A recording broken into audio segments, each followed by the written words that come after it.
የቀረለ አንተን ጠብቆ ባዶ የቀረ መከራ ገጥሞት የተማረረ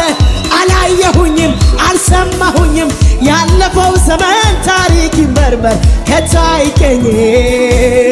ታማኝ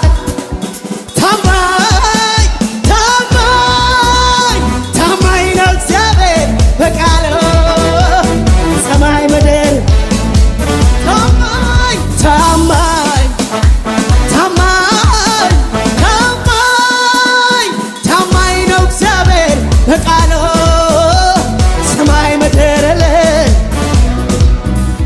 አንተን ጠብቆ ባዶ የቀረ መከራ ገጥሞት የተማረረ አላየሁኝም አልሰማሁኝም ያለፈው ዘመን ታሪክ ይመርመር ከታይቀኝ ታማኝ